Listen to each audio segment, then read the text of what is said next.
All right, guys, welcome to another Tom's Tabletop Tool review.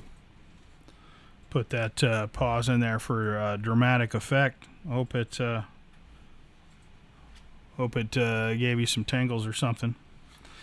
Anyway, the tool we have on the table today is the Gerber center drive. This is the original center drive. This is not the Plus, but the difference between them is the scissors, and then they went to a combo edge blade, which I hate. That is something I would have hated. You take away all of the pluses of having scissors by giving me a combo edge blade. I don't know what you were thinking with that. Okay. So let's start off with this case, which is the case for the Center Drive Plus. The Center Drive Plus comes with this leather case right here, and I purchased this on the side. And this is my favorite sheath. When all the dust settles, I find this thing to be the most comfortable, the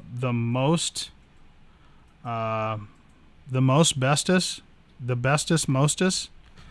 I really like this thing. This thing is made really well. It's made great. I'm able to get my tool in and out of this thing. Super slick. That's what she said. But I'm telling you, as far as a multi-tool sheath goes, it is hard to shake a stick at this thing. I don't know how long it'll last, but I have a pretty good feeling it'll be a while. It's got a plastic liner on the inside that kind of makes this outer part right here where you put your bit kit. And I have a custom bit kit that I use for mine. You know, the Gerber one fits in there a little bit tighter, and it kind of wears out. So I got this hard plastic one instead of that rubberized like this. See, this is the Gerber bit kit, and it's, you know, it doesn't fit in here as well or as easy, and then it wears out by sliding it in and out of here. You'll kind of wear it down, sliding it in and out of this leather. So I got this flat, hard plastic bit holder that I think works a lot better. It slides in and out of this so much easier. But that's just a pro tip from me to you. All right, so moving on from the sheath that I really like. I don't know if that I mentioned how much I like that sheath or not, but I wanted to stress that. So here is the Gerber center drive, and I have to tell you up front, so anybody who is here to join in the hate train on the Gerber center drive, you're going to be sorely disappointed, because this is one of my favorite multi-tools. Mine is slightly modified, but this is one of my faves. This is one of my faves, and maybe one of the biggest reasons it's one of my personal faves is because I used it. I freaking used it. Anyway, also I don't cut hard cable or hard wire or anything like that. So I don't, I'm not bothered by the carbide cutter inserts that so many other people are. Okay, so let's start with the plier head. The plier head on this thing, I love this plier head. When I first saw this thing, I was like, that is the dorkiest duck bill looking plier head ever. Why would they make that thing so stupid looking? Well, I figured out why they made it stupid looking. It's strong as an ox. It's designed in a way that you really got a lot of nose out there, and it's really strong, stiff, does not flex. It's really awesome. In my guesstimation, I really find that the tool head design and shape really does well in my personal life. The only thing, like others have mentioned, is that I wish that they came to a more finer tip, but this is about the same tip as far as the fineness goes as the Swiss tool. I mean, it's a little bit, you know, it's finer tipped than a Swiss tool, and we don't break out the pitchforks or anything for the Swiss tool. We don't. I mean, we might say, hey, I wish this came to a finer tip, blah blah blah. It's something in between a really fine tipped needle nose and a blunt nose. These are needle nose. This is needle nose. This is needle nose. They make finer tip needle nose. For instance, you wouldn't say that a needle nose pliers for fishing is more of a pair of needle nose than a fine tip pair of needle nose. I mean, that's just no. This is needle nose. This is needle nose. They're all needle nose. It's just a matter of how fine the tip is. Could use a finer tip, and I've thought about modifying that tip a little bit to make it slightly finer, but it hasn't been a problem. So it's just I guess a cosmetic thing for me at this point. I mean, I've never gone, I can't do this because these are not fine enough. So anyway, I guess enough of that. I really like the plier head, I guess is the point I'm trying to make. This is kind of stays true to the old design of the Gerber, all the Gerber from the beginning of time, MP600. I mean, they tried to stay true to the same kind of out the front plier head, and I guess I don't know. I guess to sum it up, you're either a fan of the out the front plier design or you're not. Me, I am really a fan of the out the front plier design. Moving on to this big piece of plastic on the back here. At first I thought when I first saw this that I wasn't going to like this, but when I saw how functional this was and how comfortable it made holding the tool, I have since changed my tune on this big hunkin' plastic lock right here, because once I accidentally discovered that the reason that it's kind of ramped up like that is it really just makes a comfortable place to set your thumb when you're using this big honkin' knife blade, this full-size knife blade. It's super comfortable to put your thumb here and just really bear down on this knife blade if you have to. Moving on to the knife blade, since I have it out, have it extended, so to speak. I'm going to tell you that, again, a Wharncliffe style blade that I'm a big fan of. I love these Wharncliffe style blades. I love that style blade. I love the blade that's on the MP 600. I would love it a lot more if it were, a full-size man-size blade. But I've always loved the shape of the MP 600. I've always had a problem with the length, so they solved that.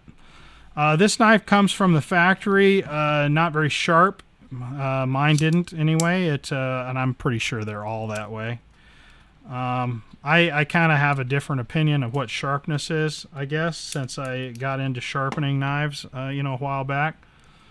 A knife is not sharp until it's super sharp, in my personal opinion, and I keep my knife super sharp. So this knife did not come super sharp. It came toothy. It was a very toothy edge. And it got the job done, but it didn't do it in an elegant way. So I sharpened this thing up, and I put an edge on this thing that I'm telling you what, it'd scare somebody. It's so sharp. So there's that. I really like the blade. I think it's the one of the things I like about this multi-tool the best, and it's also such a large blade that I don't carry another knife when I'm carrying this multi-tool. That's one of the pluses with this, is that I don't carry as much stuff with me. this knife is adequate as a knife. It's not a compromise. It's a real knife, and I don't carry another knife when I'm carrying this multi-tool. So that's a bonus for me, in my personal opinion. Okay, so let's go on to the... let's save the claim for fame for last. Let's go in here. There's going to be a lot of opinions that I don't agree with because, like I said, I used the tool. I used the tool, man.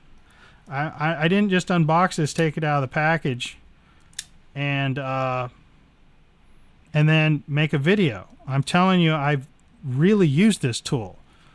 I put it to hard work. And I've modified mine a little bit, but it's nothing drastic. And this tool stock out of the box is great as well.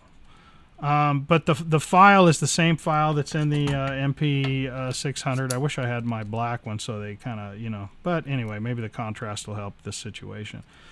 But same file as we've seen from Gerber for years. Exact same file, both sides, as a matter of fact, they interchange. For anybody interested, if you break one or the other or whatever, they can be replaced with the MP600 file. Since that's a problem with Gerber. So the file is the same as that we've always had. The awl, I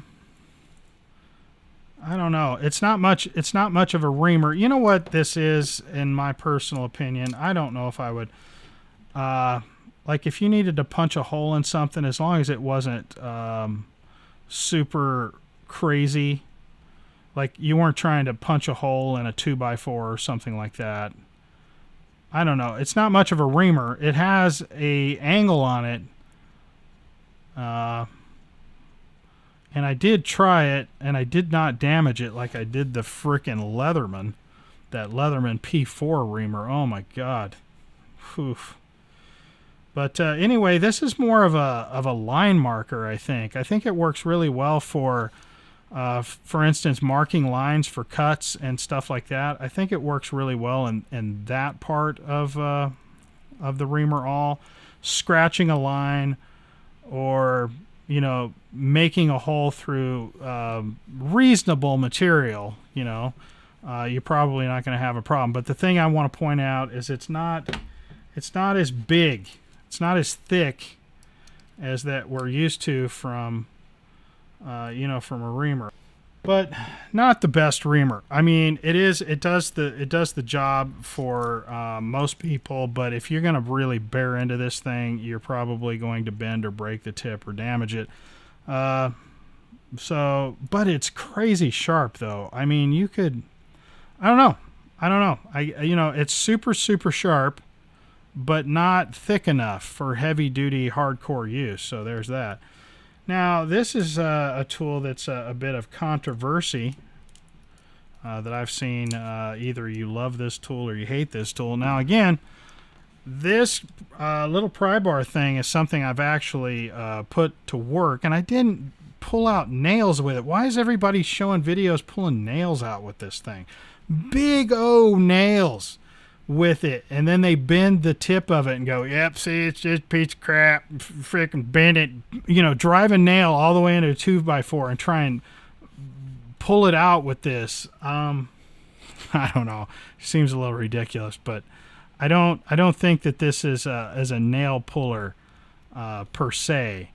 It's more of a light duty pry bar, a little light duty pry tool that I find a lot of use for. Again, like I've mentioned before in other videos, I do a lot of cage nut installation, and a lot of you gonna know what that is. But those of you who do know what that is, you know that those little bastards can be a real pain in the ass to get in. And this tool right here has worked perfect for jamming in cage nuts or removing cage nuts.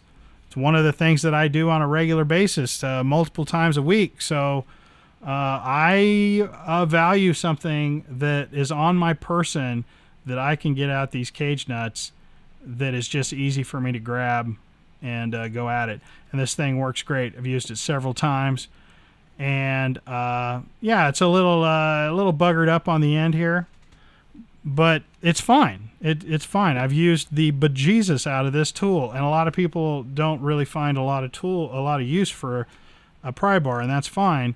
But if you're a guy that does use small pry bars a lot, even carries like a separate one or something like that, I think you'd really like this one. And yeah, it's short, but it's never been a problem.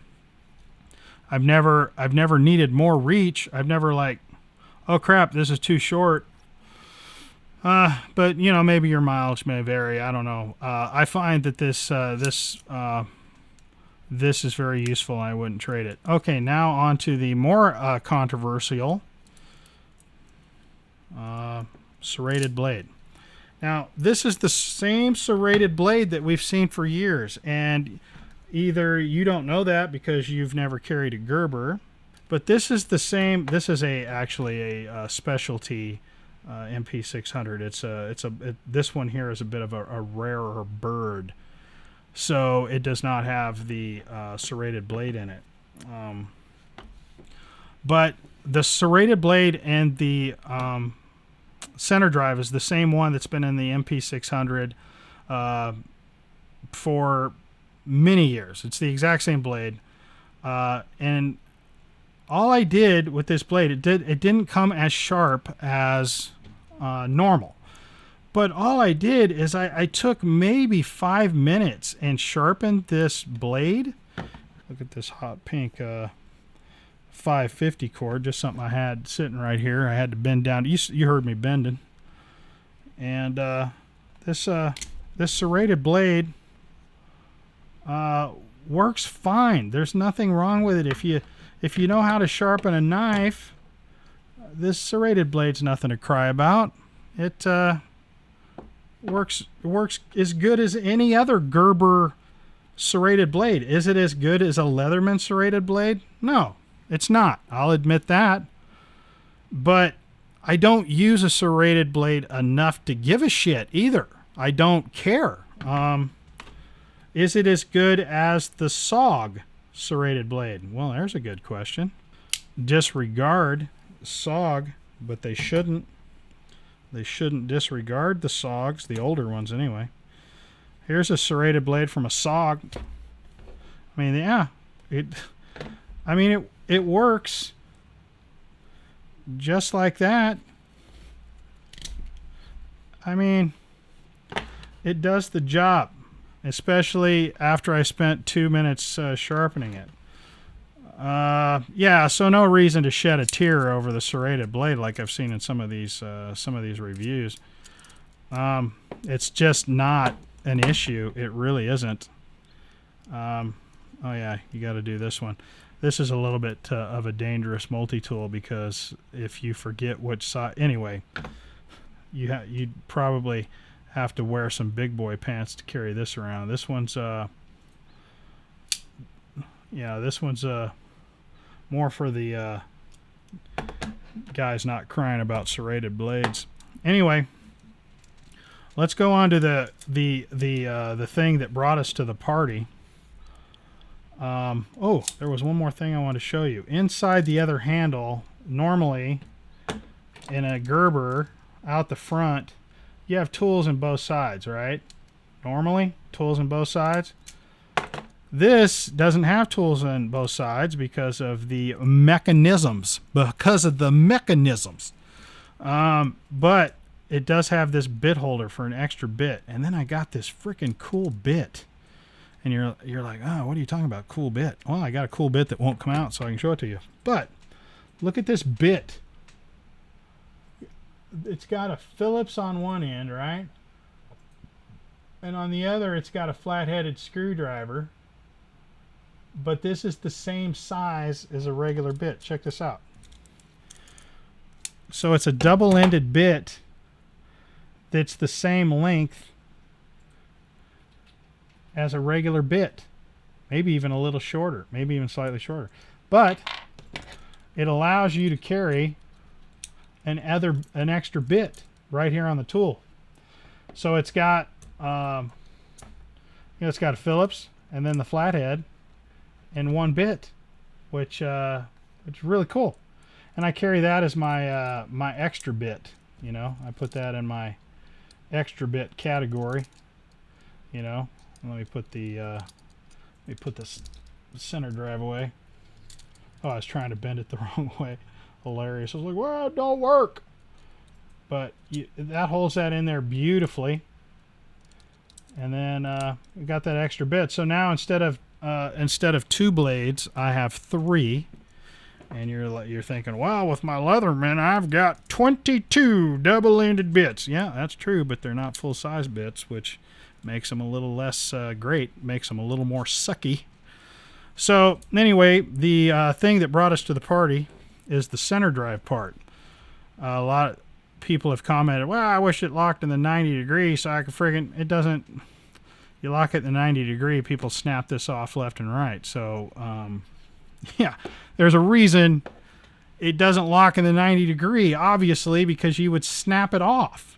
But anyway, so I saw a guy in a video. I'm not going to point no fingers at nobody, but he put this in a drill so he could prove that this is no more in center line or no more better than a multi-tool that has the screwdriver off on one handle as opposed to it going, you know, down the center of the tool. Just made me laugh. I was like, what are you doing, man? If it's not balanced, all you did was prove that the tool is not balanced. You didn't prove that the center line of the screwdriver is any more or less better. And let me tell you, I've used it a lot, and it is for sure better. It is without a doubt better. There's no question. You know, the fact that somebody put this in a drill chuck, he put a regular screwdriver in a drill chuck, pulled the trigger, and it's like, see how this is balanced, and this is like really center line, and then he put the center drive screwdriver in the drill and then spun the drill, and it was like flopping all over the place. Well, of course. Does this look balanced to you in any way? Ah, my God. Wow. But anyway, this is a lot better to use. Long, super long reach. Just built in. Don't have to get out bit extenders or any of that kind of stuff. It's just built in. And I find for my work as a tech, this is the best screwdriver on any multi-tool. It's not even close. It's not even close. The Leatherman is probably great for a lot of people, but if you use a screwdriver more than any other tool, you should try one of these. You should definitely try one of these. I use a screwdriver at my work more than any other tool that I use. It's the tool that I go to more than anything else, and having a screwdriver this quick, this good, and readily accessible like this, even if it's a secondary screwdriver. I might have a screwdriver of a particular size, and then I use this as a secondary screwdriver, or if I just need to do something real quick and easy, I've got this on me at all times. I don't have to go back and grab my tools. This is good to go. I can make magic happen with this screwdriver. And with the bits, with the screwdriver, full-size bits, I can use anything else. Sometimes I even use socket bits on here. I know that's going to amaze some of you. But you can use anything that you can use a 1/4 inch bit. So I use sockets, you know, nut drivers. Yeah, I knew a gal like that once. But anyway, this is a great tool. This is a great tool. It's definitely top tier, top of the line, top tier tool, as you know, all the other ones that I've showed you. But if you're thinking that you're listening to other people who I've heard call this junk because it doesn't cut wire, I've heard a guy say the Gerber center drive is a piece of garbage because it doesn't cut wire. Well, it turns out that dude was an electrician. If you cut a lot of wire, then yeah, this isn't the tool for you, but it's definitely not a piece of junk. It's for sure not a piece of junk. So, you know, I think sometimes opinions go a little too far, and I think the bandwagon leans heavily to the Leatherman side of things, and some people might have overlooked this tool when maybe they shouldn't have. So that's my 2 cents on that. Take it for what it's worth. We'll catch you on the next one. Thanks for joining me. And like always, man, give me your hate and discontent down there in the comments. I'd love to read it. And some of you are, just I don't know. The comments are crazy. I like reading them. They make me laugh. Keep them coming. We'll catch you later on Annie.